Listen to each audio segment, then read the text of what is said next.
Good evening and welcome to Fl33tway's Roundup with your host, of course, me. And I'm glad to be having everybody on here tonight. I can't wait to talk about this episode. We got a lot of things to get through, a lot of football news, a lot of movie news, and even some more stuff. So I can't wait to get this all down, be able to share this information with you guys so you can be well informed of what has happened in these past few days. And, well, first off, let's start with saying happy April Fools. It's pretty much about to be tomorrow, so get ready, because everything you're about to hear from me, don't worry, this ain't no April Fool's joke, nothing like that. We are on the 31st, so one more day, and then that's when you got to be a little more wary about whatever you hear on the internet. But for now, what you're hearing from me is going to be the truth, so strap on in, because like I said, we got a lot to talk about tonight. And first things first, we're going to go and start off with the football section of things. And, well, before we get into the big news that we got to talk about, first things first, they have officially announced where the 2029 Super Bowl will be taking place. We know next year's Super Bowl in 2027 will be taking place in Los Angeles, SoCal, SoFi Stadium, which I know for all those Cali people are excited. Hey, that's the last time the Rams won a Super Bowl was in SoFi Stadium, so who knows? Maybe the NFL's setting up something there for the Rams to make another push. Who knows? But this time, our 2029 Super Bowl is going to be taking place in Las Vegas. So we are finally returning back to Vegas for another Super Bowl, and that's going to be in 2029. The last time we had a Super Bowl here was when the Kansas City Chiefs and the San Francisco 49ers faced off against each other. So it has been yesterday they have released the news that this is where it's going to be taking place in the Allegiant Stadium. Of course, that is the home of the Raiders there. It is kind of funny that Raiders associate this place for the last time a Super Bowl was where two teams that Raiders have been pitted up against as rivalries. Both the Chiefs and the 49ers played there. So I know the Raiders got to be hoping that they ain't got to see one of those two teams end back up in their stadium for a Super Bowl. But pretty exciting. It's always cool to find out when the next Super Bowls are going to be taking place. And once again, this is just in a long list of future announcements for us to know.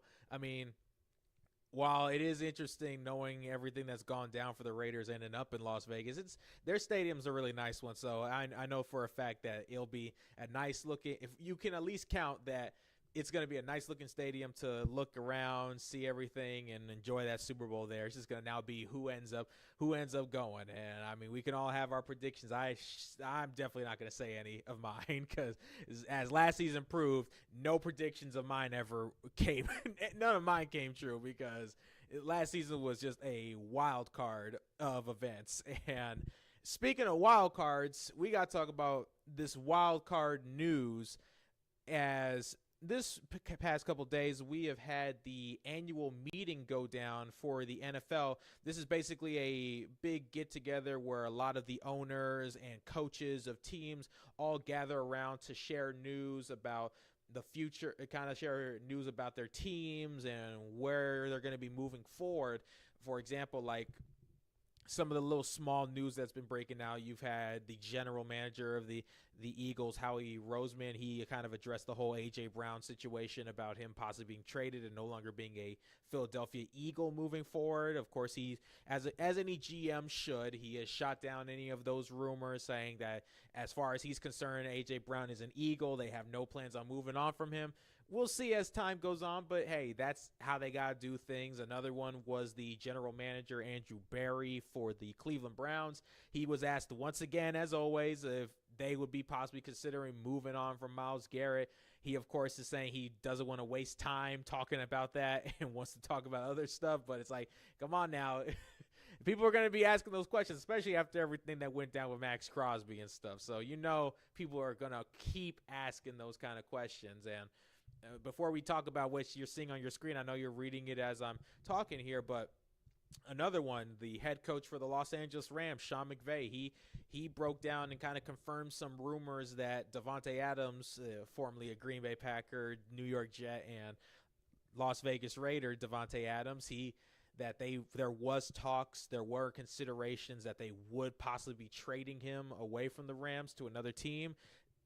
He didn't specify what teams those were, but there were rumors going around about that, and Sean McVay, he confirmed that, yes, there were talks, but those talks have fell through, and they have no intentions on moving away from Davante Adams, which I'm glad about, because I think it's best for Davante to stick with a team that's, no offense to the Jets or the Raiders, but an actual competent team that knows what they're doing, and the Rams, they know what they're doing, and I hope, even though I'm a Packers fan, I am rooting for the Rams to try to maybe make it to a Super Bowl so Davante can finally get that ring, because he's a good receiver. So I hope that he can be able to get himself a Super Bowl ring and really have that talent be put on a big stage like the Super Bowl. But still, what that's to say is one of the biggest things that's been talked about, as you can see on the screen again, is this is something that's been rumored, talked about, that the referees and the NFL have been at a crossroads.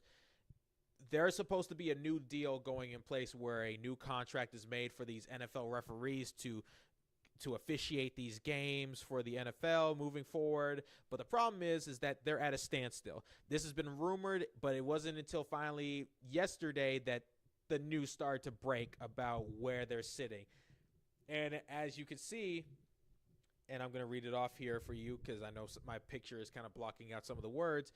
It officially says NFL authorized to hire replacement referees as threat of NFLRA lockout intensifies. The NFLRA is, of course, the National Football League Referees Association. That's basically a union for all of the referees that be working these games, whether it's the week games, the playoff games, the Super Bowl. They're all part of a big union association. And what's going on, from what I've heard, is that the refs, they want more money. They want more money going into this, and the NFL, they're not really ready to give these refs more money, and The refs want more money, and the NFL wants more consistent officiating. Listen, I think we've lived through the times of the refs not really being good, kind of struggling, seeming biased. And that's been always a thing with refs. But I would say personally that the last 2 years was where we started to really see that happen more, where people were starting to pay attention to officiating, calling out refs on bad flags being thrown that seemingly were favoring other teams. And it's turned into a big thing. And now the NFL is acknowledging that, and they're basically saying is that we've dealt with a lot of scrutiny because the refs weren't doing their jobs right, and there were multiple times on footage on camera where refs were making bad calls that clearly were helping other teams out. So this is where the standstill is going down, and when it's getting to a point where, as I'm going to read here, according to ESPN, league owners are alarmed by the state of negotiations between the NFL and NFL Referees Association and authorized by the onboarding on replacement refs in the coming weeks. The training of those officials will begin May 1st. So as that title was suggesting, is if they basically what's going down is that if the NFL and these referees do not get this figured out with a new contract, by May 3rd, we could be seeing replacement refs back in. Now, some people might not know why that's a bad thing for NFL fans. Some people might be saying that it's like, oh, well, what's the big deal? They're getting replacement refs because they want to show the referees that, hey, we don't need you guys. We don't have to pay you your money. You need to listen to us, yada, yada, yada. But this is actually a big thing because if you are a football fan, you would know that the last time, even as it says right here, the last time we had replacement refs was all the way back in 2012. Now, me personally, I didn't start really getting into – I've known of football, but I didn't really start getting into football until 2014 when the Seahawks and the Patriots played in that Super Bowl way back when. That was when I started to really get into football. So I wasn't too familiar of anything. I mean, nowadays I am familiar with what was going on before then, but I wasn't too caught up. But – I'm caught up with the replacement refs because I am a Green Bay Packers fan. And you might be wondering is, okay, what do the Packers have to do with this whole replacement ref situation? Well, I'm going to tell you why this has anything to do with that. Because if you don't remember, the replacement refs were around in 2012 when a similar situation went down between the NFL and the Refs Association on agreeing on a new contract. The NFL decided we're going to bring in these replacement refs. They specifically brought in replacement refs from, people might remember, there was a thing called the Lingerie League. Yeah, there was a I don't know how many pictures I could be showing, but there was a league back in the day called the Lingerie League, and basically the NFL grabbed referees from this league to basically officiate real NFL games, and it did not go well. It did not go well at all. This resulted in what us Packers fans and even Seattle Seahawks fans would call the Fail Mary. As a Packers fan, while I did not get to experience this game live, I've had to hear about this game in nightmares for Packers fans, where if you do not know, for my non-football fans or even non-Packers Seahawks fans, the Fail Mary was when the Green Bay Packers and the Seattle Seahawks played in a Monday Night Football game where Green Bay had a lead. If I'm correct, the score was 12-7, and Russell Wilson, this was essentially his rookie season with the Seahawks, which is crazy. That just tells you how far back this was. And Russell Wilson, he goes and launches a ball up in the air towards the end zone. There's defenders all over the place, and the ball comes down. We see kind of a scuffle going on, and since these referees, the replacements, were not familiar with the officiating, they essentially resulted the play in a Seattle touchdown where they gave Seattle the points and Seattle would end the game 14-12 and beat the Packers. Now, I get in a sense some people might say or think, oh, well, that's not that bad of a thing. This was just a Monday night game, but this was a pretty big thing because it was already kind of being shown that the replacement refs were not good, because there were already other examples before in this season where these replacement refs were not good at their job, did not know the rules, they did not know how to officiate. And this was a Monday Night Football game, meaning this was the only game playing that Monday night. So all eyes are watching this game. This is between Seahawks and Packers, two teams that are rising in popularity, with Russell Wilson in his rookie season with the Seahawks, and the Green Bay Packers, a team that just recently won a Super Bowl not too long ago. So all eyes were on this. And now some people might say well, the referees called the play. They said it was a touchdown. The problem is that everybody with two eyes could see clearly that should have been called an interception. It was obvious that the Packers defender that was defending that catch from Golden Tate, they came out with that ball. The Packers should have had that ball. That should have been counted an interception. The game should have been basically ending 12-7, but that is not what happened. Instead, the Seahawks got away with a win, and everybody was not happy. Seahawks fans, of course, were cheering. Packers fans were screaming at their screens because they couldn't believe that the refs called such a bad play.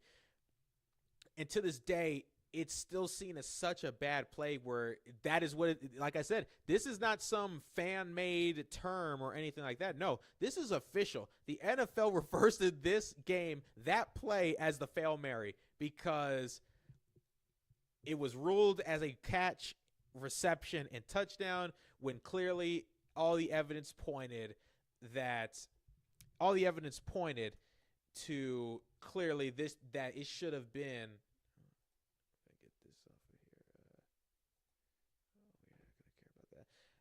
I probably can't pull the video because I don't want them to try to hit me with any any copyright strikes or anything like that. But here's like the pictures that you can see. You see the Golden Tate there. He's coming down with the ball. Clearly Jennings, he has the ball in his hands. I'm going to see if I can try to, get a better, let's see here. Get a better image of this, because there, if you do get the free time, try to see if you can pull up the video yourself. You'll be able to see the footage with your own two eyes. You'll see that the Packers, they come away with this ball, and they should have been ruled an interception, but because of what was going on between the refs and the NFL at the time and these replacement refs,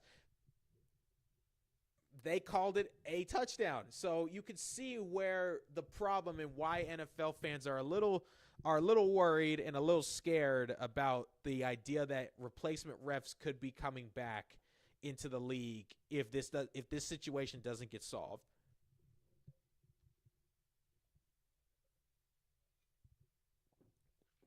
Again, like I told you guys a couple of weeks ago, I'm making sure that I have a thing of water so that I do not lose my voice while I'm talking, bringing this information to you guys. But yeah, you can see, including myself, where people look back at this 2012 season as a failure of an NFL season, because just having to deal with these replacement refs, it was bad.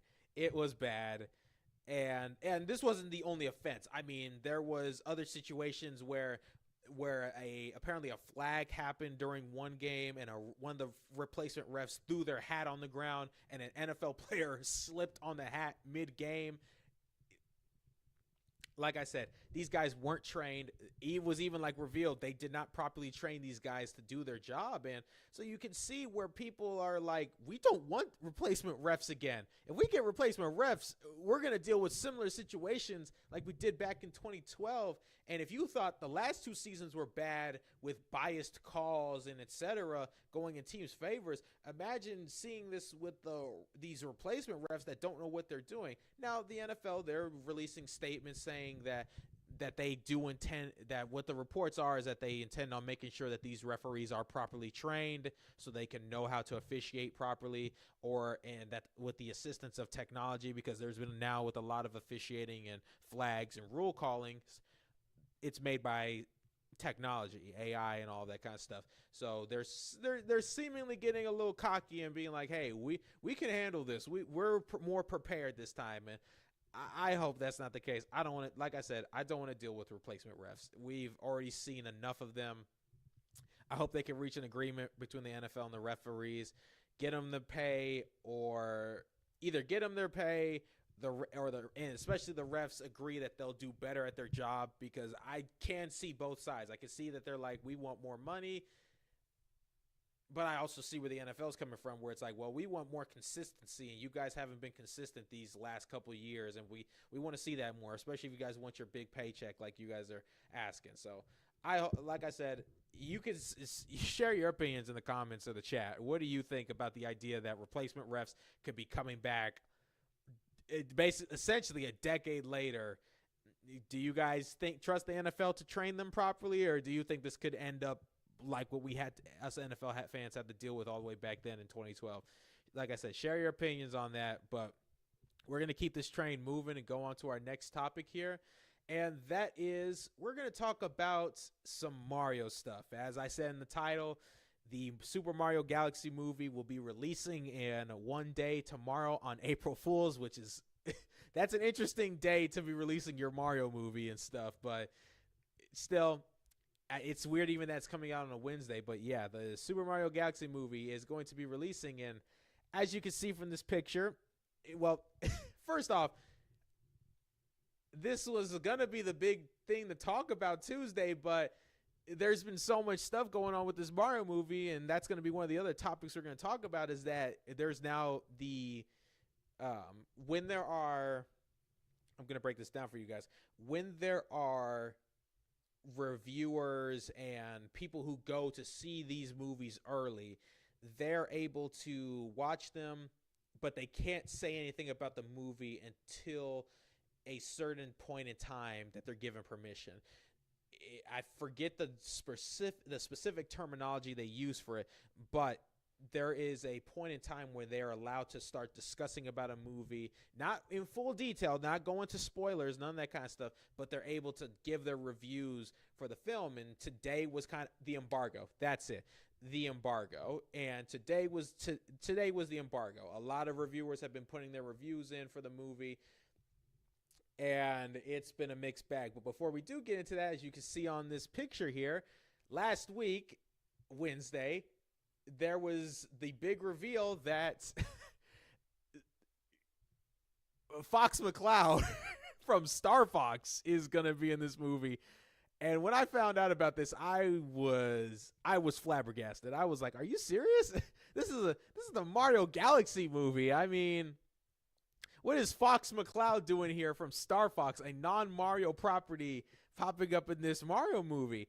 And I had so much mixed emotions, because on one hand, I'm like, whoa, it's Fox McCloud from Star Fox. But on the other hand, I'm like, wait a minute. This is a Mario Galaxy movie, and you're giving this non-Mario character a movie poster, and we'll get to it soon in a second here. They even gave him a voice actor, too. And you don't give a character a poster and voice actor unless that character is going to have a big role in your movie, which had me a little worried. I've already been a little worried about this movie, because the first Mario movie, I liked it as a video game fan, but as a movie fan, a guy that does respect when there is effort put into movies, that first Mario movie was mediocre. It could have been handled better. The pacing was off to me. The random pop songs. They did a lot of the things that Illumination, the guys who do the Despicable Me movies, the Minion movies, a lot of those Illumination flaws showed their face in the first Mario movie. And I was worried about the second movie, because the trailers gave off the impression, and we'll get into this in the reviews too, where this is supposed to be a Galaxy movie based off of the game of the same name. I'm even gonna look it up there. Some people, this game came out on the Wii. I hope it's not gonna pull up the movie. I just want the game. There we go. Perfect. As you can see right here. As you can see, this was the game that came out on the Wii system. And so the movie's supposed to be based off of the game of the same, basically the game with the same name. But from the trailers and that Fox poster, I started to get worried more and more, because this is supposed to be the Mario Galaxy movie, and yet it feels like nothing has been shown that would suggest it's going to be about Galaxy. Kind of like they're using Galaxy to pull more people in, to get people in their seats, to get those Mario Galaxy fans in their seats, because they know that people love this game. It's one of the most well talked about, well beloved Mario games out there. So it feels like it's just there for title alone. And as we will be getting into the reviews, sadly it seems my fears were confirmed about this movie. And I'm still planning on seeing this. As a video game Mario fan, I still want to see this movie and try to build my own opinions and not just use reviews, but reviewers that I do respect and love. They haven't had a lot of good things to say about this. But before we do get into those reviews, like I was saying, back to Fox. Like, as I mentioned, you don't give a character a full-blown poster and, as we're about to show you here, a voice actor to be portraying that character unless they're going to have a big role. And, well, as you're going to see in this video here, we got our voice actor, and you can even probably see it here, Glenn Powell was officially revealed to be voicing Fox McCloud in this movie. I'm going to make my camera disappear for a second. We're going to play the clip, and then we'll come back after it's done.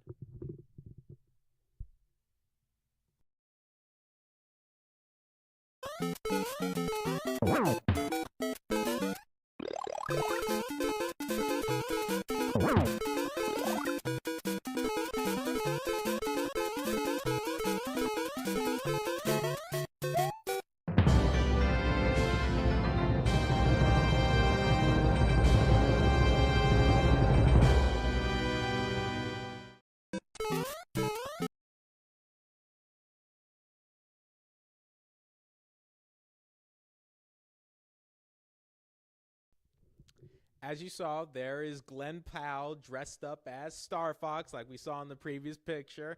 And you might remember his face and name. Glenn Powell has been in a lot of movies. Some of his most like recent popular ones is he was in the remake of The Running Man. He was also through the TV show Chad Powers. He was also in the new Top Gun Maverick movie that came out in 2022. He played as one of the characters in there. He was also in the Twister. So as you can see through his movie list, he's been in a lot of stuff. He was in The Running Man in 2025. He was in the Twister sequel in 2024. He was in Top Gun Maverick in 2022. Glenn Powell has definitely had his face around everywhere. He was also in Hidden Figures back in 2016. So he has appeared in movies here and there. He was in Devotion with oh man, I want to do good with being able to remember actors' names, but sometimes I can't remember everybody. But he was in the movie with Jonathan Majors, that Devotion. That was a pretty good movie. I remember crying towards the end of that one, and he wasn't going to be making it back home. Spoiler alert, but this movie's been around for at least 4 years now. So if you haven't seen it, go and see it. But yeah, it was a good movie.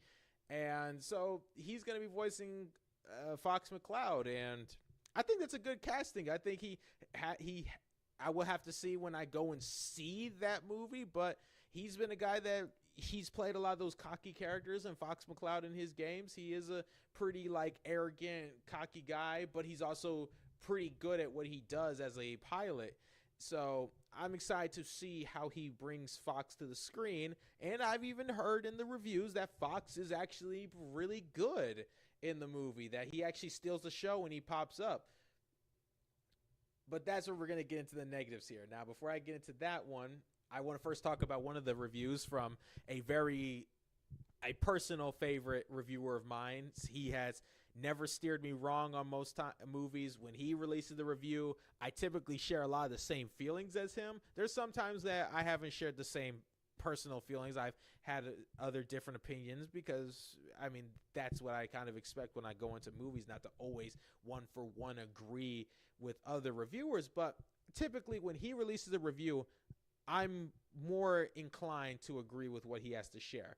And, well, That reviewer is none other than 3C Films, Chris Parker. He released his review on the Super Mario Galaxy movie. He put, and I quote, Mario Galaxy movie is the fun watch I'd hope it'd be. Visually gorgeous animation with tons of eye candy for Nintendo fans. Some surprises too. Okay, that's good to hear, you know. Always love to see when there's surprises for a movie, you know. We'd be looking for that. He also says, which was one of my big concerns with the second movie, he says, so much does get packed into one story. It feels chaotic and unfocused. I still had a good time. Flaws and all, mushroom emoji. Like I said, I was not the biggest fan of the first Mario movie because of its, I felt, rushed pacing. It felt like it didn't really give enough time to breathe with the characters. It felt like it was on a mission to get you through every single thing on a very fast-paced level. And I felt it just didn't work for me. So to hear that once again, those same flaws are coming back where everything gets packed into one story. It feels like it's rushing around. I'm like, oh man, I don't like to hear that. And and actually one of the funniest things, I did actually watch his YouTube video where he did it, where the full reveal, well, not reveal, my bad, review on this movie. I watched it, listened to it, and yeah, he says that the pacing is all over. It feels very incoherent, all over the place. And I was like, oh man, that was what I was hoping I wouldn't hear. I was hoping Illumination and the directors for this movie would take the criticisms of the first one and at least try to fix it. I get it. Illumination is doing kids movies, and people want to, and even Mario fans want to use the excuse of, well, this is what you expect. It's an animated kids movie. You think they're supposed to just have this deep story and not, they got to keep the kids' attention. But I that's just not a fair excuse. It's not a fair excuse to animation because we've had a lot of animated movies in recent years that are made for kids but aren't rushing through their plot. They give you deep stories. They give you characters to be able to follow where both kids can enjoy it, but also adults can enjoy it. And so I don't like when people use that excuse because that's being, in my opinion, that just feels disingenuous to the art craft that is animation, because animation can be for both adults and for young audiences. It's supposed to be a multi-platform media. And so when you say that, it's kind of bringing that down, and we're supposed to be reaching a point where we're not seeing animation as just for kids. And it's also disingenuous to video game movies. We've had a lot of video game movies of recent years, like, for example, let me see if I can get it. There we go. Detective Pikachu. That was one of the... Being a video game fan like myself, I have had to live through years of video game. When a video game was getting a movie adaptation, people turn their head, they shrug, or they're like, oh man, they're making a video game movie off of that one. Because throughout the years, video games being adapted into movies, they did not have a good track record. Whether it was the old 90s Super Mario movie that some people might remember. Let me see here if I could pull that one up. Mario movie from all the way back in, let's see here, in the 90s, 93. Some people might remember when this one came out with Bob Hoskins, rest in peace, when it's playing Mario, and you had John Leguizamo playing as Luigi and so on, and they made Bowser a human. And the Goombas looked like this. I know let me move my camera out the way, but when the Goombas looked like that,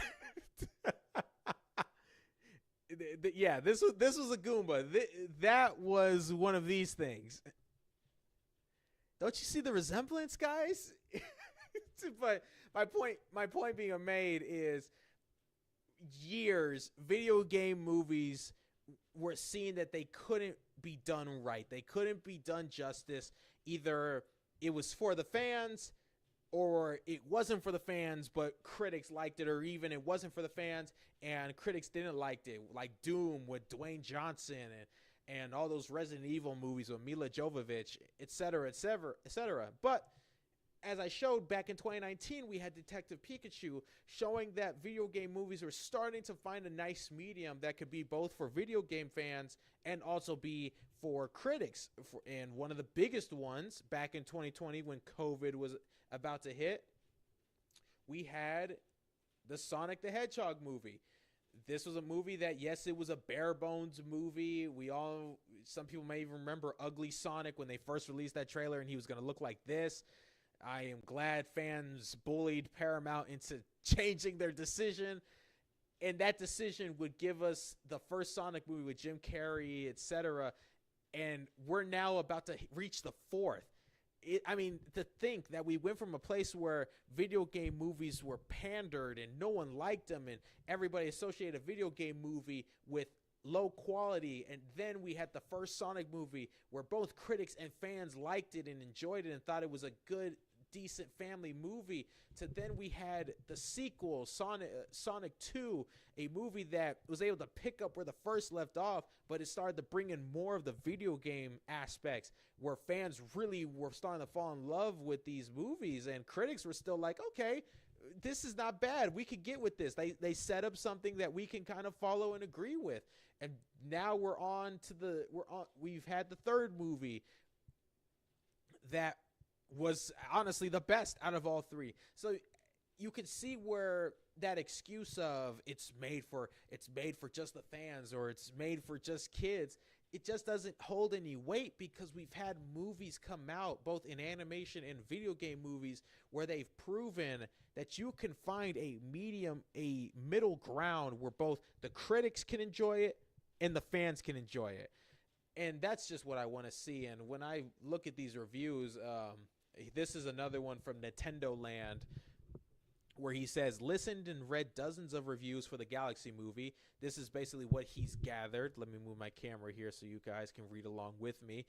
He says, and I quote, from what he's gathered from the reviews and even from what I've gathered from reviews, so everything he's saying is what I've seen too. Beautiful looking film with great music, no licensed music really, so that's a positive. I did mention I was not a fan of the random pop songs in the first movie. They had Take On Me. They had I Need a Hero, Thunderstruck. While not bad songs, they just didn't really make sense for the scenes they were playing in. So I'm glad to hear that they got rid of, I've been hearing that they've gotten rid of the licensed music. So I'm happy. Some really great choreographed fight scenes. I've heard about that too, that some of the fight scenes in this movie are really good and eye-catching. So, okay, that's good too. This is another one, littered wall to wall with big and small Easter eggs, mostly pointless ones just there to be there. That's what I've been hearing about this movie, is that it's cameos the movie, or it's references the movie. It's the movie. You're constantly pointing at the references they make, that there's no substance to the plot. It's mainly, hey, remember when you played that one Mario game and Mario turned into that? Or, hey, remember when that character showed up in this Mario game? Or, hey, that's Fox McCloud from Star Fox, guys. You remember Star Fox from the 90s on the N64? So that's one thing I've been hearing. There's a lot of references, and it feels like, and from what I've heard from a lot of reviewers, even ones that like the first one, they feel like this movie is heavily relying on their references, which I don't like that. I don't want a movie that's constantly just having references just to be references. If you're going to do references, make sure that they at least make sense or add to the story, and they're not taking up too much of the screen time. And I've heard that they're very in your face. So that's a negative for me. Another negative, Yoshi and Rosalina have small roles. In fact, Rosalina is hardly in the movie. Fox has more time than her. As I just said, you don't give a character like Fox McCloud a voice actor as big as Glenn Powell and a character poster unless that dude is going to have screen time. And when I saw that poster, that started to make me really worried. My first thoughts to myself was, hey, you know what? I might even try to pull up, when I found out about the Fox thing, I think I made a post breaking down my opinions on this and what I felt this was going to lead to. But Rosalina, she's Mario Galaxy was the game she was introduced in. So essentially, this is her game, and you're telling me that she's barely in the movie. She's barely in the movie, and yet the non-Mario character has more screen time and more of a role than her. I feel bad for Brie Larson, who's voicing Rosalina. She played Captain Marvel in a lot of the Marvel movies. She was in Kong Skull Island. She's had a lot of roles, and I know that she's a huge Nintendo super fan. So imagine you're a super fan of Mario, Nintendo, all that kind of stuff. You find out that, hey, we want you to voice a well-beloved fan character like Rosalina, and then you have to find out that you barely have any screen time. If that was me and I'm like recording my lines and I put two and two together, wait a minute, this isn't a lot of lines that I'm recording here, and yet I'm hearing and seeing all these other voice actors are in their booths for way longer. Well, what's going on here? So I feel bad for her. I mean, still, I know this is a dream come true, and I'm not trying to be a negative Nancy. At the end of the day, she gets to be in a Mario movie as a Nintendo fan, and that's a dream come true. So congratulations to her, but still, that sucks that she's barely in the movie. Another thing, Fox is an incredible standout in the film, and at times can feel like it's his movie. Star Fox fans will be eating good. That's another positive and a negative. I've heard that too, that Fox is actually really good in this movie, and a lot of people found themselves enjoying him more than the main cast.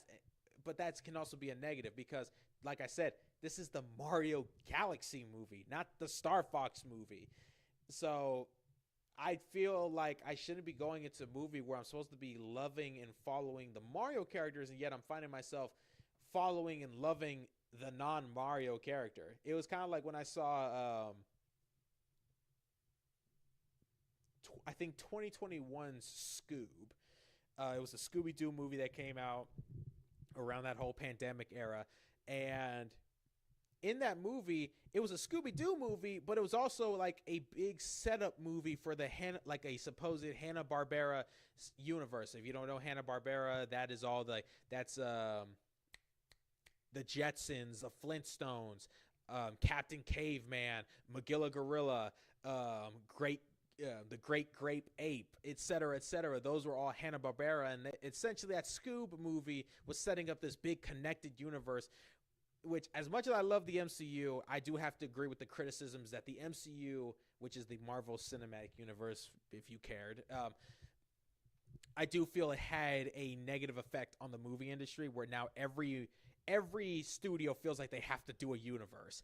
Like Godzilla and King Kong, the Monsterverse, doing all these connected movies, the DCEU, which failed, the DC universe, every studio feels the need to set up a universe and so that Scoob movie, I found myself, when I watched that movie, I found myself liking less of the Scooby-Doo characters, and I was more liking Dick Dastardly and his little story to save Muttley, and that's a big gripe for me going into a movie. You know, why would I want to go into a movie about Scooby-Doo and yet I'm finding myself enjoying the non-Scooby-Doo characters more than the Scooby-Doo characters? So that kind of falls into here.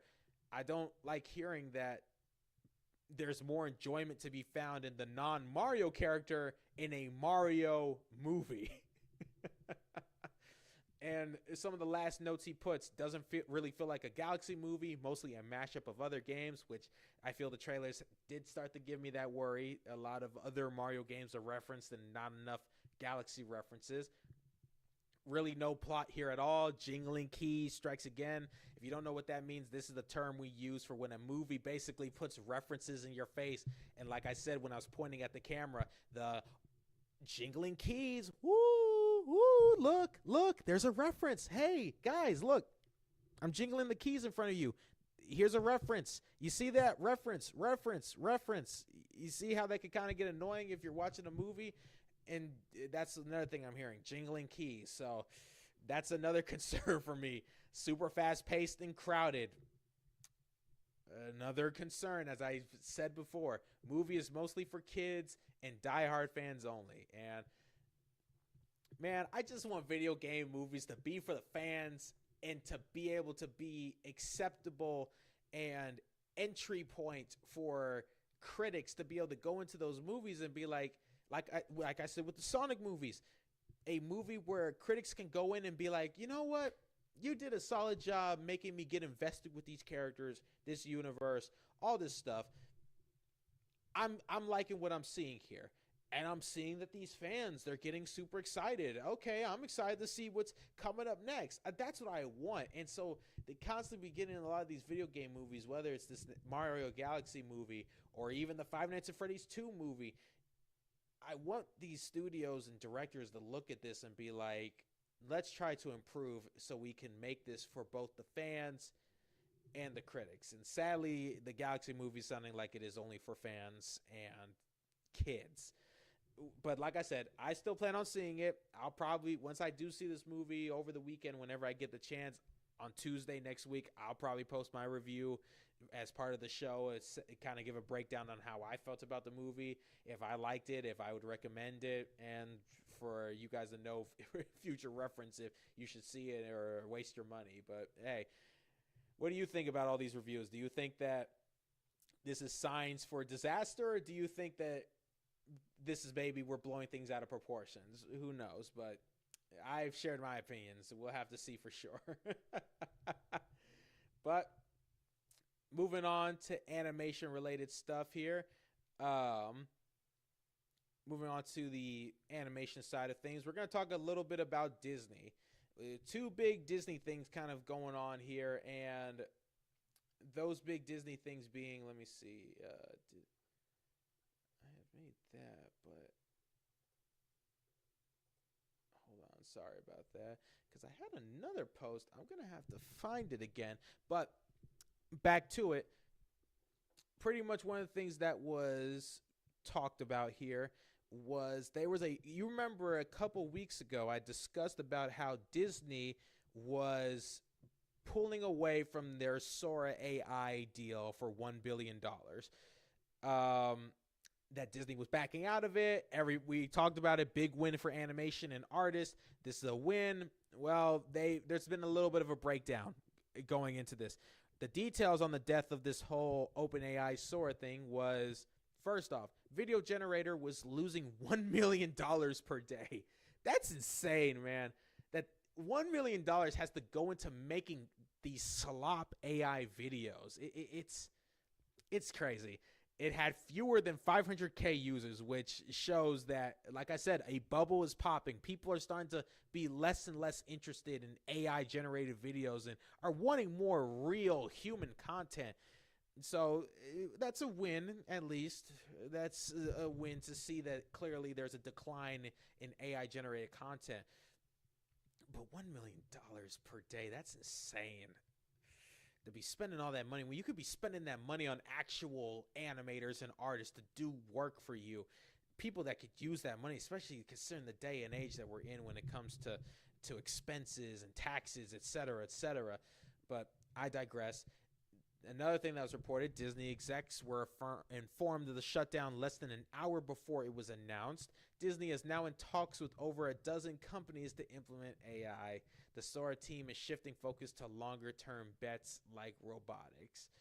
So one of the big things to take away from this is, even though Disney pulled away from the Sora AI deal that they were supposed to have, apparently they're not quitting on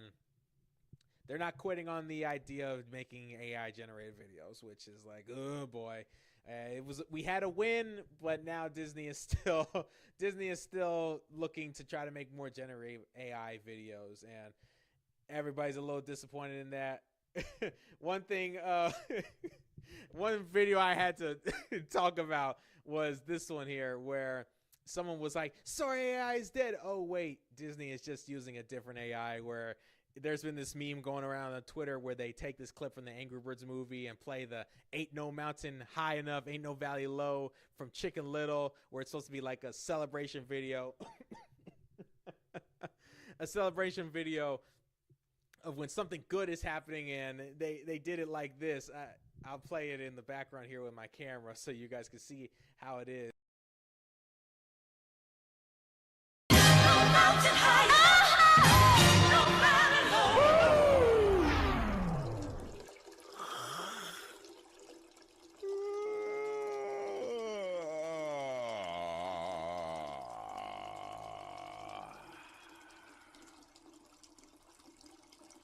Oh, man.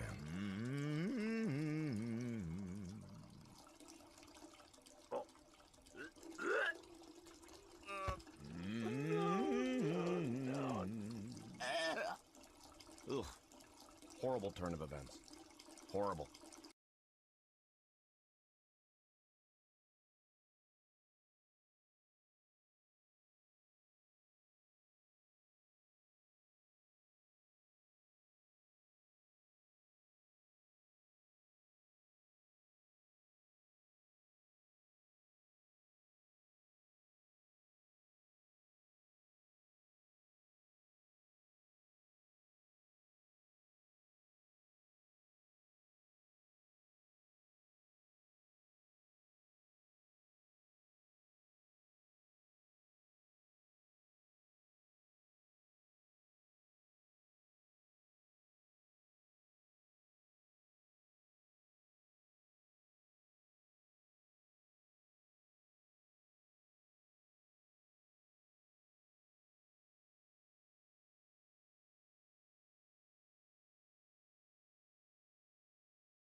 I feel like Speed right now because I am now just realizing.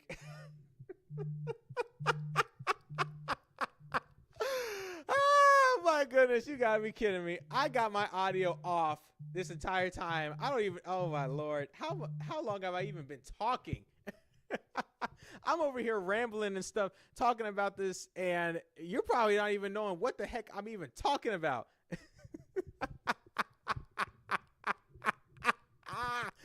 Oh my goodness.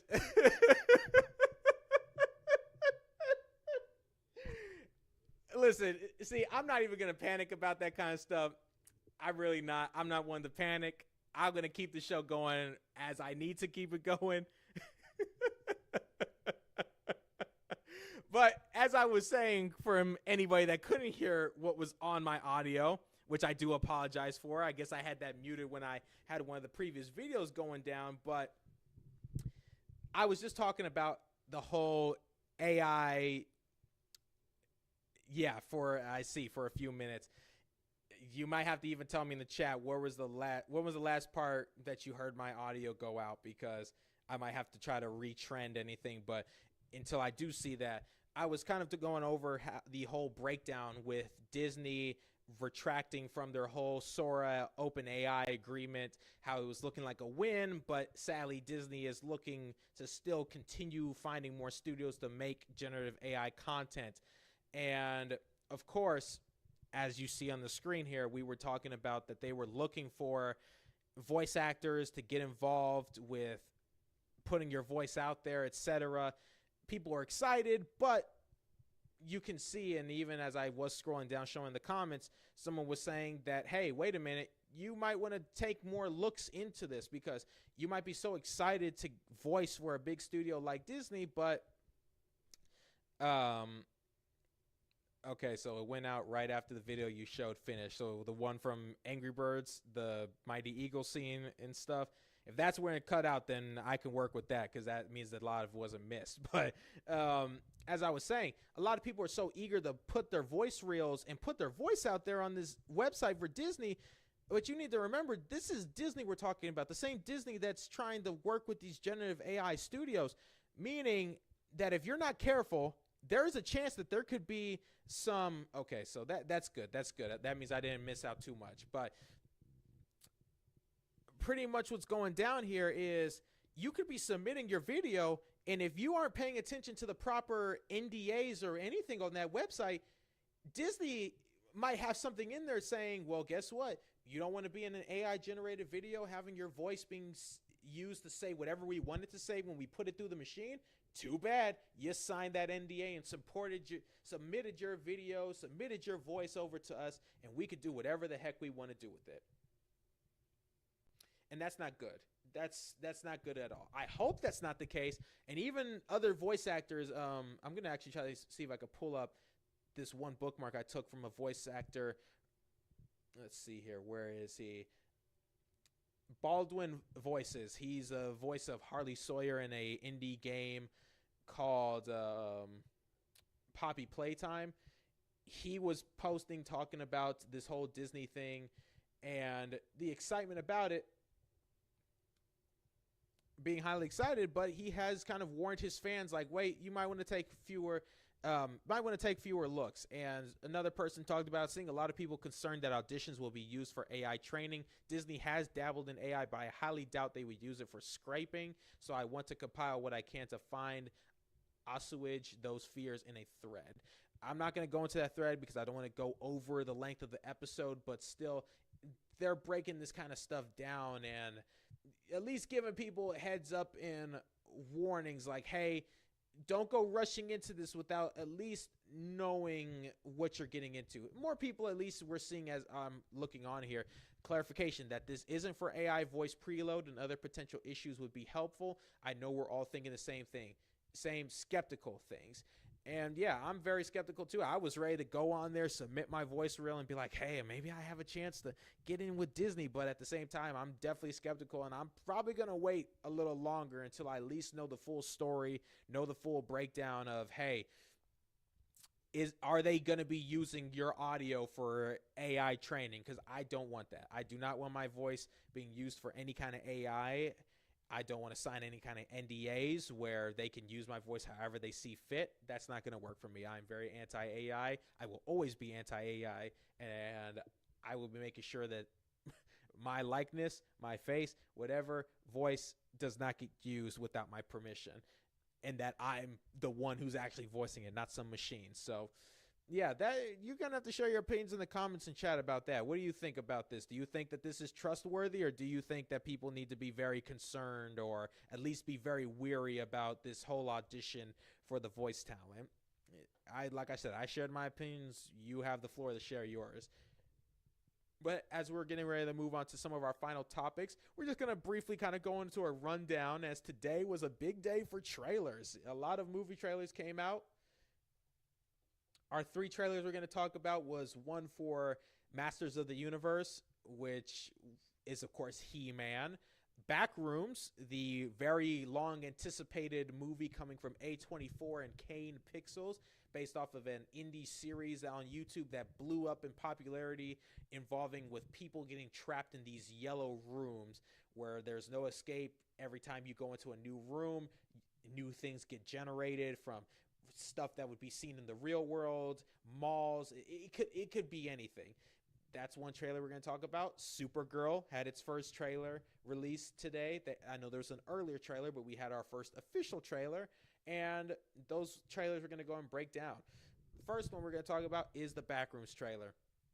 As I said, this was released today from Discussing Films in A24, where, of course, the release is for May 29th, so it feels like it's right around the corner. But this is coming from the creative mind of Kane Parsons, or Kane Pixels, who is going to be directing this Backrooms movie. Now, the Backrooms, it's a concept that has existed way before.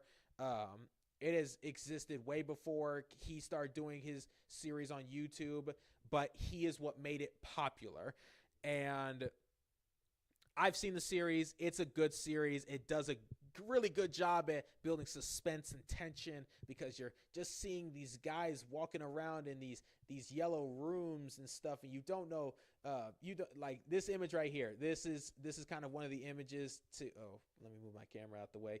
This is one of the images from his series where you're walking around in these yellow rooms. There's no way out, and you just don't know what you're going to run into. This is one of the things that's like walking around in there. And so A24, they agreed to a deal with Kane Parsons to make a movie off of his series on YouTube. This makes him the youngest director. As you even saw here, he is 20 years old.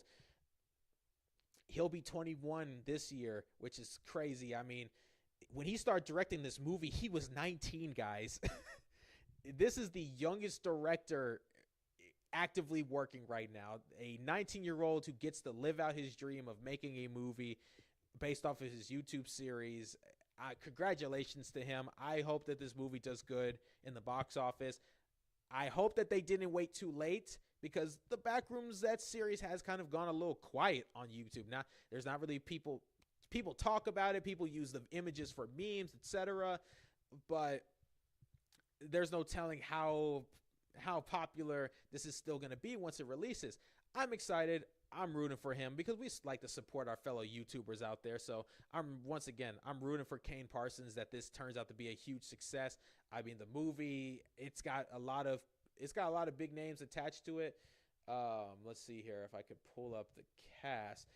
You can even see in the pictures, they got one of the biggest people attached to this is I'm not even gonna try to pronounce his name, because I don't want to do a disservice to this actor.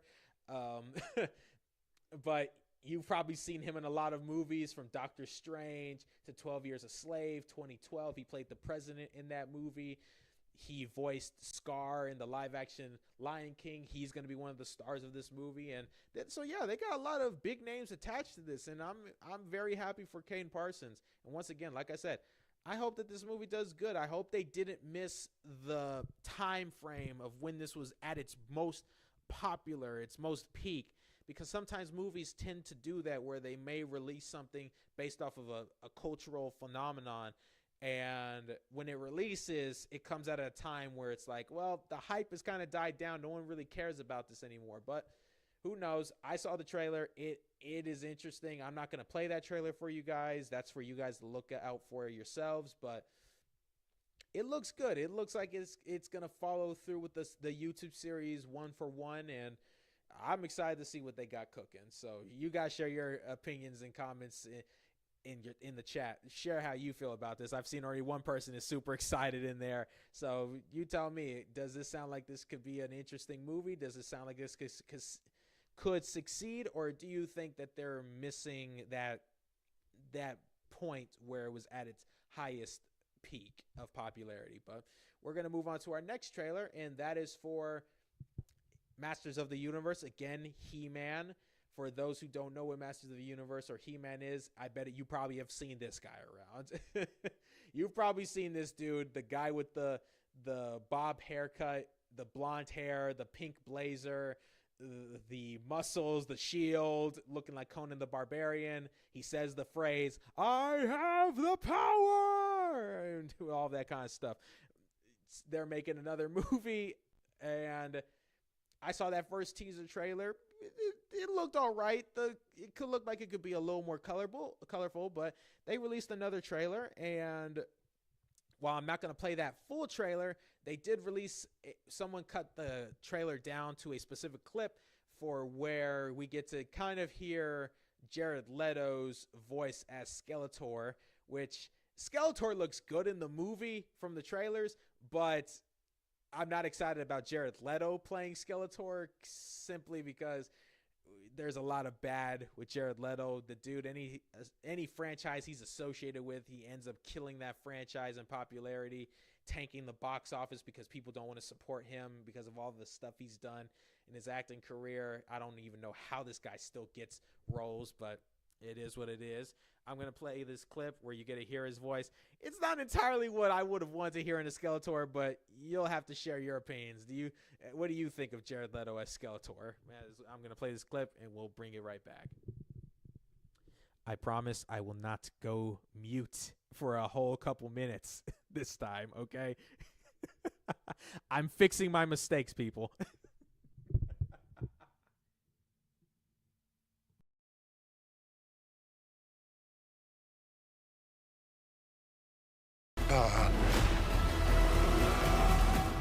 But you're too scared to use it. Trust me, I know how to use it. You may have the power.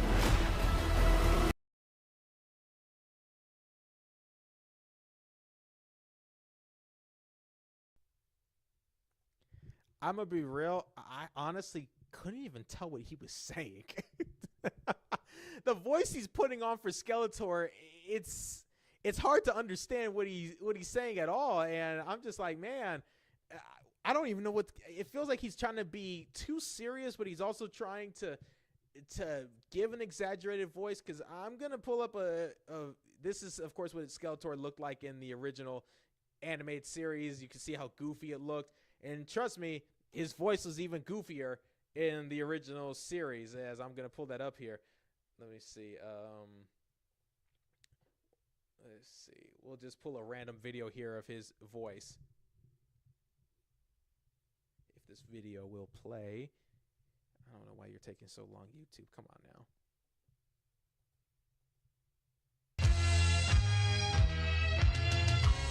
But why can't I join your gang? Because you were a whip scientist and you could be a whip villain. It's the sorceress, you boob. They should call you Wimplash. Fight. See, so he's got that high pitch. He's got that high pitch, classic early cartoons villain voice of where you're not supposed to take him too seriously, but when you compare that to this. But you're too scared to use it. Trust me, I know how to use it. So you see, he's got a more super serious, deep voice for Skeletor and stuff, but then you listen to the old show and you're like, man, you couldn't have found a little more of you couldn't. Here's the craziest thing is that I don't even know why they got Jared Leto. At this point, you just brought Jared Leto just because it's Jared Leto. You could have, considering that you don't even see Jared Leto's face, you could have gotten anybody to be Skeletor. You could have gotten, I don't know, an actual professional voice actor to be Skeletor. You probably even saw when I was looking up the voices for Skeletor. He's had a long list of voice actors. One of his more recent ones was Mark Hamill, the guy who played Luke Skywalker and the Joker in the Batman animated series. So this is a guy who's a well-known voice actor who has voice acting experience. You could have brought him back to voice over Skeletor and do the voice he did in that He-Man show.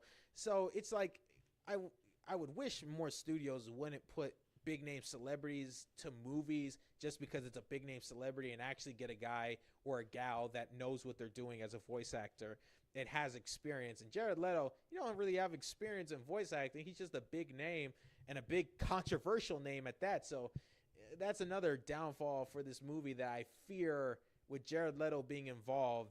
I would not be surprised if this movie does not do good in the box office. I think it looks good from the trailers. It looks colorful. It looks pretty accurate to what He-Man. I didn't grow up on He-Man because I wasn't even conceived at that time. I mean, God probably was conceiving me in his grand scheme, but I know for a fact my parents weren't conceiving me yet, so I didn't grow up on any He-Man or anything like that. I grew up on Scooby-Doo and Dexter's Laboratory, as well as a little bit of Courage the Cowardly Dog. So I didn't grow up on this, so I can only go based off of what the images and the newer He-Man stuff that's came out. So, I mean, it looks accurate enough.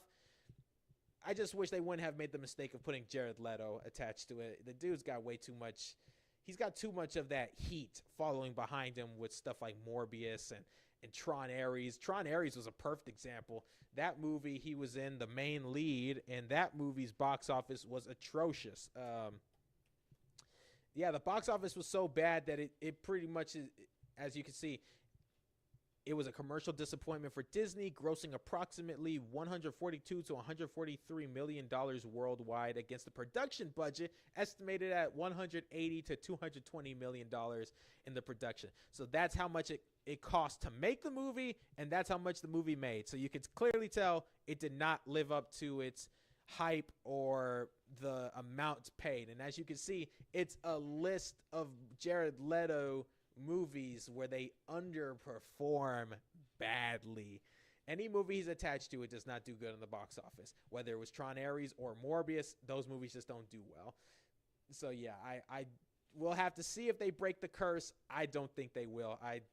Even if the movie's good, I could still see it not doing well because people don't like Jared Leto. So we'll have to see. You'll share your opinion. Do you think this movie looks good? Do you think this movie is destined to fail because of who they have attached to it in the big villain role? You share your opinions in the chat. And we're going to go to our last trailer here so we can wrap up the show, and that is Supergirl. I think we did briefly talk about Supergirl in one of my previous episodes. We didn't go into full detail about it, but we did briefly talk about it. And they also released a trailer for that today. So that's 3 big movies all getting their trailers all coming out. And Supergirl was one of the next ones where we got a little more of a breakdown. They really are adapting the comic that this movie will be based from. It's going to be focusing a lot on Kara's depression because compared to Superman, who he didn't really get to witness the destruction of Krypton. He was just a baby. He didn't understand anything. Kara, Supergirl, she was a girl. She was a toddler, girl, teenager. That's a lot of times they interpret her. She was of age to understand what was going on, what was going down when Krypton was getting destroyed and getting sent away. So this movie is going to tackle her depression and how she goes to other planets to get drunk because she's constantly battling these feelings of not fitting in with Earth people and fitting in with her cousin. So I'm excited to see how they tackle that. I mean, and the trailer looks good. They honestly, from what I've even seen from comic fans, they give away a lot of the plot points of the comic in this trailer, which could be a detriment, or maybe for the non-comic fans, it won't hurt too badly. But one of the biggest things to take away from this movie, if we can find it here in the trailer, was, let's see if we can find him. I want to see if we can try to pull him up in this trailer. There he is. The big thing from this trailer is Jason Momoa. You guys all know him. I briefly talked about him. That was my connection to this movie, was talking about Jason Momoa is in this film. As we all know, he was once Aquaman in the original DCEU. He's played in Fast and Furious. He's been all over the place. And he's going to be playing as the titular character Lobo in this Supergirl movie. Lobo is a bounty hunter. He is going to be in this film hunting Supergirl down. Even though there are parts in this trailer showing it looks like Supergirl and Lobo might even team up for a brief moment.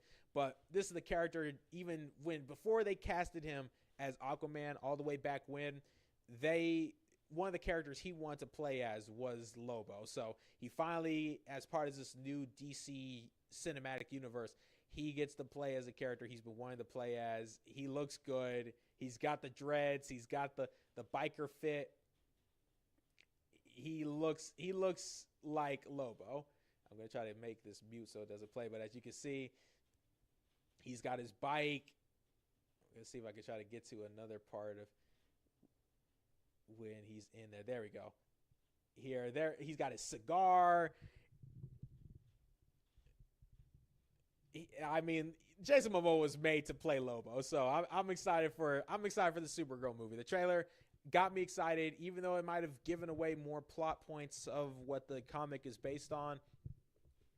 I'm still overall excited for this movie. I thought the Superman movie was good, so I am excited for Supergirl and what James Gunn has in store for this DC universe. And like I said, Lobo, he looks good. He looks like he's going to be a fun addition, as Jason Momoa is always to any movie he's in. But share your opinions. Are you excited for the Supergirl movie when it comes out June 26th? Or are you going to be skipping on it? Were you not a fan of the Superman movie, so you're going to skip on the Supergirl movie? Or maybe you like the Superman movie, so you're interested. Share your opinions on that. Are you going to be seeing Supergirl when it comes out?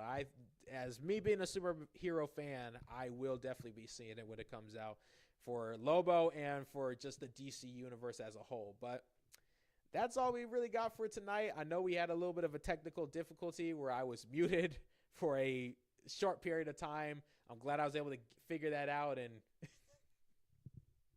and jump on that. I'm just glad thank God that it wasn't for a longer period of time and I didn't have to play a lot of catch up. I was able to jump right back into that. But again, thank you guys all for tuning in for tonight. I know this episode was a little longer than expected, but there was just a lot of things to talk about. And you know me, I like to get the news to you as best as I can and as efficiently as possible. But again, thank you for tuning in.